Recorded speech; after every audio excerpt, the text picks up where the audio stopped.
Jumpa lagi dengan saya Dani di Danz English.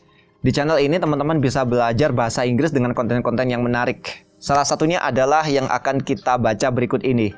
J.K.Rowling, penulis buku bestseller Harry Potter, baru-baru ini meluncurkan sebuah cerita yang menarik untuk anak-anak yang diberi judul The Ickabog. Cerita ini berbeda sekali dengan Harry Potter Universe di mana tidak ada magic. Cerita ini dipublish di website resminya yang akan saya tampilkan nanti di kolom deskripsi. Dan J.K. Rowling akan mengupload ceritanya secara berkala. Kemungkinan bisa 1, 2, atau 3 chapter per minggu. Dan jangan khawatir, saya akan tetap mengupdate cerita-cerita tersebut begitu beliau meluncurkannya sehingga nanti teman-teman tetap bisa belajar bareng di channel ini. Kita akan belajar bareng dengan cara shadowing, yaitu saya akan menampilkan ceritanya di layar dan membacakannya secara perlahan. Teman-teman bisa mengikuti audio dari saya sambil membaca cerita tersebut. Di akhir video ini, saya akan menyampaikan ringkasan tentang cerita ini dalam bahasa Indonesia sehingga teman-teman yang masih kesulitan dalam memahami ceritanya dalam bahasa Inggris bisa mengerti apa yang ada di dalam cerita tersebut. Sudah siap? Sebelumnya, jangan lupa klik subscribe, tekan tombol lonceng untuk update terbaru dari saya. Silakan teman-teman klik like dan komen di bawah. Dan yang terakhir, share ke rekan-rekan kalian untuk mensupport channel ini. Thank you. Saya akan membacakan chapter 1 dari The Ickabog dengan judul King Fred the Fearless. Once upon a time, there was a tiny country called Cornucopia, which had been ruled for centuries by a long line of fair-haired kings. The king at the time of which I write was called King Fred the Fearless. He renounced the fearless bit himself on the morning of his coronation, partly because it sounded nice with Fred, but also because he'd once managed to catch and kill a wasp all by himself, if you didn't count 5 footmen and the boot boy. King Fred the Fearless came to the throne on a huge wave of popularity. He had lovely yellow curls, fine sweeping mustaches, and looked magnificent in the tight breeches, velvet doublets, and ruffled shirts that rich men wore at the time. Fred was said to be generous, smiled and waved whenever anyone caught sight of him, and looked awfully handsome in the portraits that were distributed throughout the kingdom to be hung in town halls. The people of Cornucopia were most happy with their new king, and many thought he'd end up being even better at the job than his father, Richard the Righteous, whose teeth, though nobody had liked to measure it at the time, were rather crooked. King Fred was secretly relieved to find out how easy it was to rule Cornucopia. In fact, the country seemed to run itself. Nearly everybody had lots of food. The merchants made pots of gold, and Fred's advisors took care of any little problem that arose. All that was left for Fred to do was beam at his subjects whenever he went out in his carriage and go hunting 5 times a week with his 2 best friends, Lord Spittleworth and Lord Flapoon. Spittleworth and Flapoon had large estates of their own in the country, but they found it much cheaper and more amusing to live at the palace with the king, eating his food, hunting his stags, and making sure that the king didn't get too fond of any of the beautiful ladies at court. They had no wish to see Fred married, because a queen might spoil all their fun. For a time, Fred had seemed to rather like Lady Eslanda, who was as dark and beautiful as Fred was fair and handsome. But Spittleworth had persuaded Fred that she was far too serious and bookish for the country to love her as queen. Fred didn't know that Lord Spittleworth had a grudge against Lady Eslanda. He'd once asked her to marry him, but she turned him down. Lord Spittleworth was very thin, cunning, and clever. His friend Flapoon was ruddy-faced and so enormous that it required 6 men to heave him onto his massive chestnut horse. Though not as clever as Spilerworth, Flapoon was still far sharper than the king. Both lords were expert at flattery, and pretending to be astonished by how good Fred was at everything from riding to tiddlywinks. If Spilerworth had a particular talent, it was persuading the king to do things that suited Spilerworth, and if Flapoon had a gift, it was for convincing the king that nobody on earth was as loyal to the king as his two best friends. Fred thought Spilerworth and Flapoon were jolly good chaps. They urged him to hold fancy parties, elaborate picnics, and sumptuous banquets, because Cornucopia was famous far beyond its borders for its food. Each of its cities was known for a different kind, and each was the very best in the world. The capital of Cornucopia, Sheffield, lay in the south of the country and was surrounded by acres of orchards, fields of shimmering golden wheat, and emerald green grass, on which pure white dairy cows grazed. The cream, flour, and fruit produced by the farmers here was then given to the exceptional bakers of Sheffield, who made pastries. Think, if you please, of the most beautiful cake or biscuit you have ever tasted. Well, let me tell you that have been downright ashamed to serve that in Sheffield. Unless a grown man's eyes filled with tears of pleasure as he bit into a Sheffield pastry, it was deemed a failure and never made again.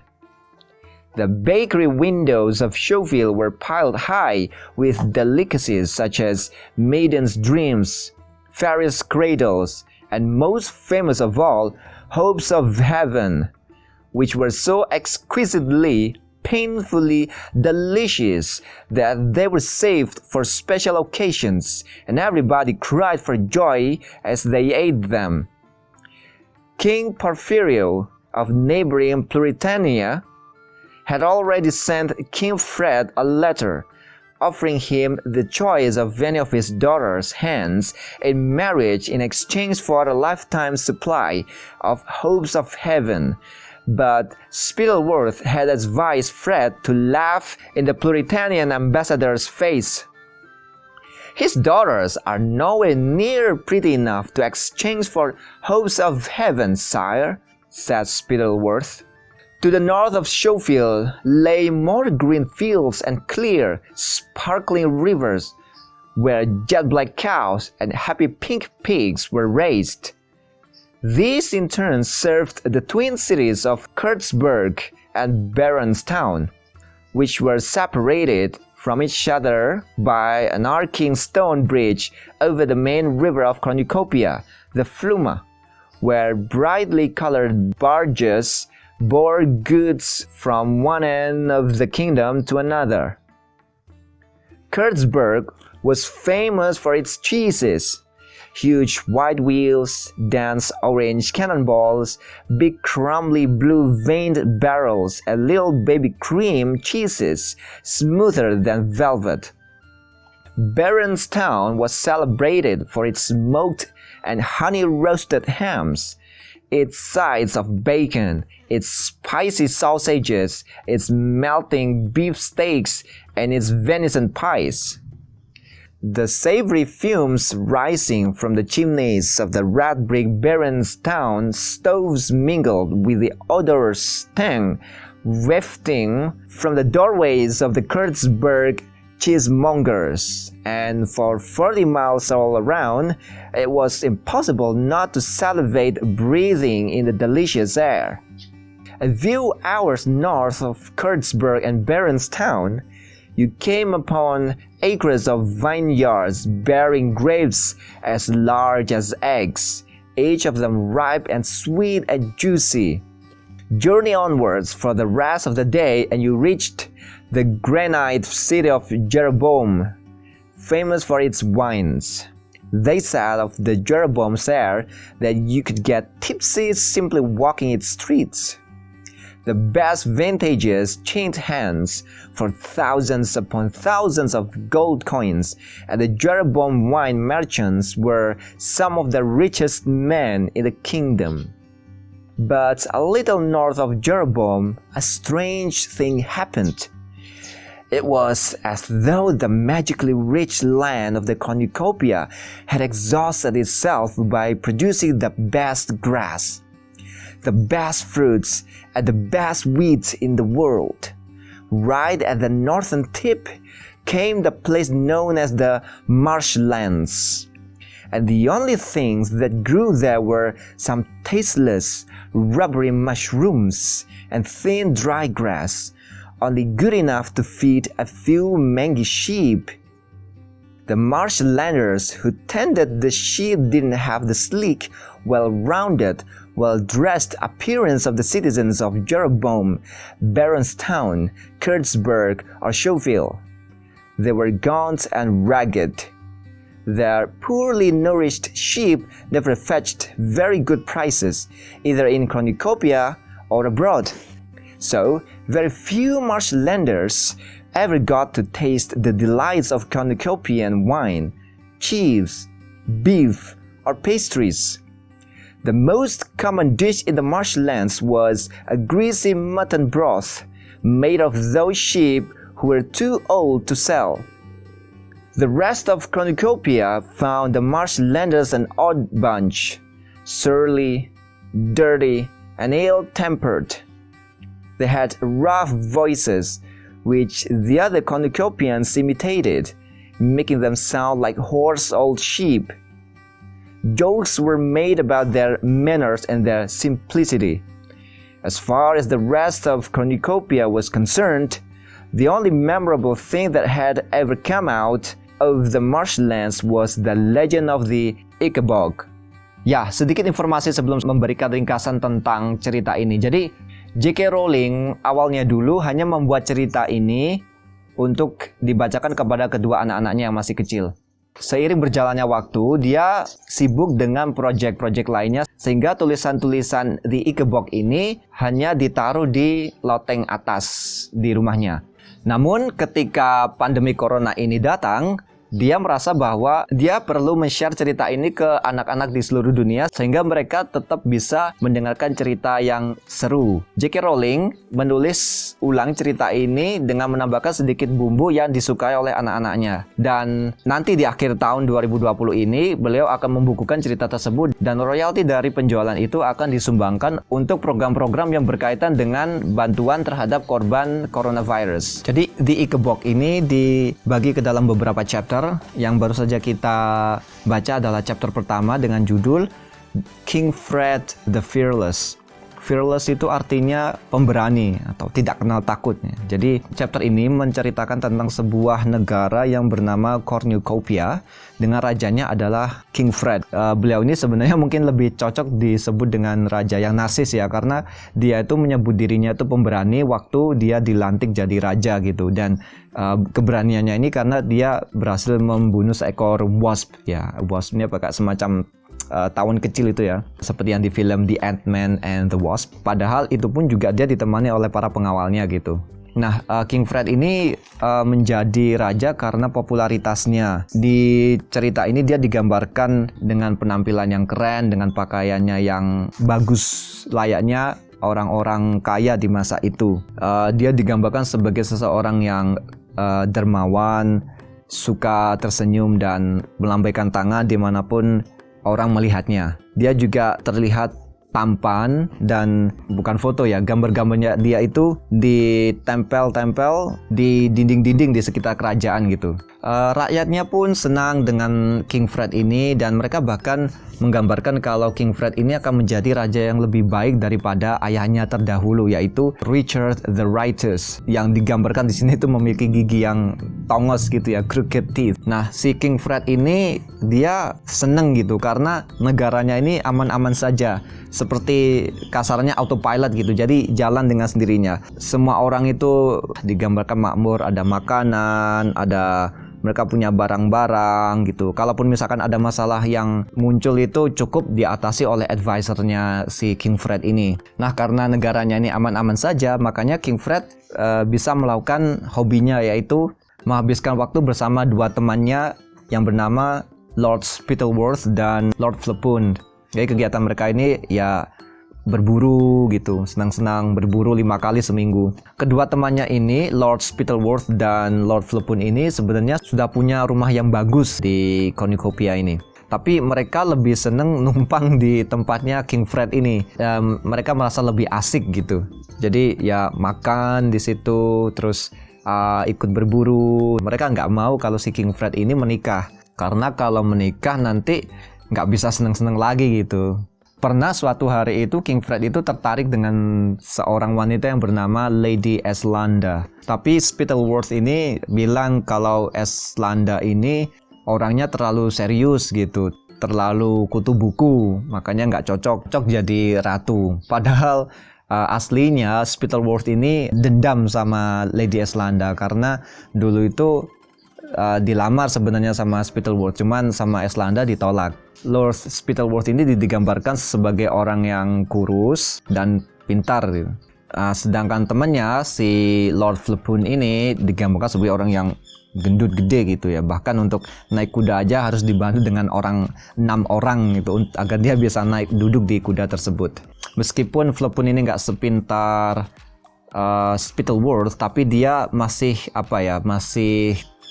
instingnya tajam gitu, lebih baik daripada si King Fred ini. Mereka pintar banget memuji gitu, jadi apa-apa dipuji gitu. Misalkan, oh King Fred ini pintar banget naik kuda gitu.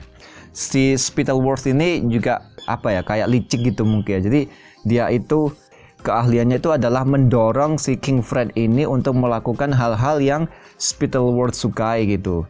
Nah, si Flepoon ini dia juga kurang lebih sama sih. Jadi kemahirannya adalah meyakinkan King Fred bahwa Spittleworth dan Flepoon ini adalah teman terbaik King Fred di dunia ini. Nah, si King Fred ini merasa bahwa kedua temannya ini adalah teman terbaiknya gitu.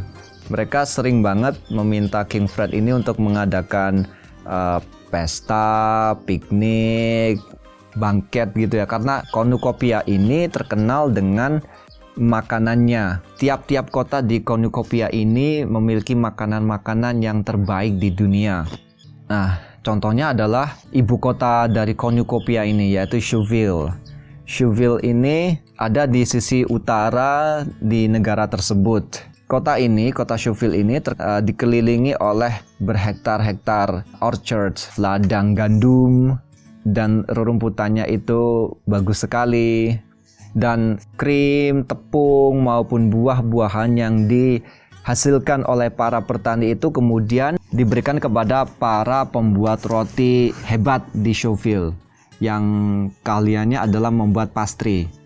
Nah, tradisinya di tempat ini nih, pastry di tempat ini itu tidak akan dianggap enak, bahkan akan dianggap sebuah kegagalan yang tidak akan diproduksi lagi, kecuali kalau ketika seorang laki-laki dewasa memakannya dia menangis ya, istilahnya dia sampai menitiskan air mata saking enaknya gitu. Nah, gambarannya enaknya pastry buatan para baker di Shoeville ini seperti itu. Saking enaknya pastry dari tempat ini tuh sampai-sampai raja sebelah dari negara Pluritania, yaitu King Porfirio, pernah mengirim surat kepada King Fred untuk exchange, untuk barter gitu. Anak-anaknya King Porfirio ini dinikahkan dengan King Fred.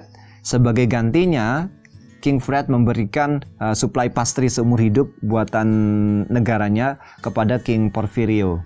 Tapi ya ditolak gitu, malah ditertawakan ya. Ya kita tahu Spittleworth, ya dia bilang bahwa nggak pantas ini anak-anaknya dibandingkan dengan kenikmatan dari pastry buatan kita gitu. Di sebelah utara ada dua kota yang berdampingan, yaitu Kurtzburg dan Baronstown. Kota ini digambarkan dengan pemandangannya yang indah, lapangan yang luas dengan hijau-hijauannya, ada sungai, sapi-sapi dan ada babi yang diternakkan. Ada sungai yang memisah kedua kota tersebut, dan di sungai itu ada berbagai macam barge, itu semacam kayak ini perahu gitu ya, yang mengantarkan barang-barang dari kedua tempat tersebut. Kurtburg ini terkenal dengan kejunya, sementara Town itu terkenal dengan daging, saus, steak, dan pie. Sampai-sampai digambarkan bahwa aroma yang keluar dari chimney itu seperti ini nih, kayak cerobong. Jadi aroma yang keluar dari cerobongnya tempat-tempat produksi daging itu bisa dicium sampai 40 mil jauhnya gitu. Jadi istilahnya aromanya tuh enak banget gitu. Ke utara lagi dari kedua kota tersebut ada kebun anggur. Digambarkan di sini tuh sangat manis, dan ketika satu hari perjalanan itu kamu akan sampai di sebuah kota yang bernama Jeroboam. Nah, Jeroboam ini terkenal dengan minuman anggur. Nah, di Jeroboam ini orang-orangnya tuh digambarkan adalah orang-orang yang terkaya di negara itu, karena mereka punya banyak sekali koin-koin emas gitu kan. Dan mereka ini adalah pedagang wine atau anggur, minuman anggur. Nah, namun sedikit ke utara dari kota Jeroboam itu ada sebuah tempat yang aneh banget, kayak beda banget dari gambaran umum negara kornukopiah ini. Seolah-olah sangat beda gitu. Kalau kota-kota yang lainnya itu digambarkan sangat hijau, banyak produk-produk yang sangat dibanggakan. Nah, tempat ini itu seperti gersang gitu gambarannya. Tempat ini bernama Marshlands. Yang ada di sini cuman jamur yang gak enak, yang biasanya cuman dikasihkan domba atau biri-biri buat makan. Nah, orang-orang di Marshlanders ini tidak berpakaian bagus layaknya orang-orang dari kota-kota sebelumnya yang sudah saya sebutkan. Nah, selain itu, biri-biri yang mereka ternak itu juga digambarkan seperti biri-biri yang tidak mendapatkan gizi yang cukup gitu. Sehingga dijual pun harganya juga tidak seberapa bagus harganya. Sehingga hanya sedikit orang-orang Marshlanders ini yang bisa menikmati makanan yang enak seperti yang ada di kota-kota lain yang saya sebutkan tadi. Orang-orang di kornukopiah itu memandang orang-orang Marshlanders sebagai sekumpulan orang-orang yang aneh gitu. Terus suaranya tuh kasar. Jadi seringkali dibikin lelucon lah sama orang-orang di daerah lain di kornukopiah. Seringkali mereka tuh diolok-olok gitu karena sikapnya dan kesederhanaannya. Nah, yang menarik yang ini akan menjadi fokus untuk cerita kedepannya adalah satu-satunya hal yang sangat diingat oleh orang-orang di kornukopiah tentang Marshlands ini adalah sebuah legenda yang bernama Ickabog. Oke, itu adalah chapter 1 dari cerita The Ickabog ini. Ketika saya cek di websitenya, ada cerita kedua. Jangan khawatir, saya akan meluncurkannya dalam waktu dekat untuk cerita kedua ini, sehingga teman-teman bisa stay updated untuk belajar bersama di channel ini. So, thank you J.K.Rowling for making this story. We are so happy to read another masterpiece from you. Hopefully everybody can have the joy of reading your story anywhere in the world. I hope you and your family have a great time together. Please stay safe everyone and keep up the good work. Thank you very much. My name is Danny. See you later. Bye.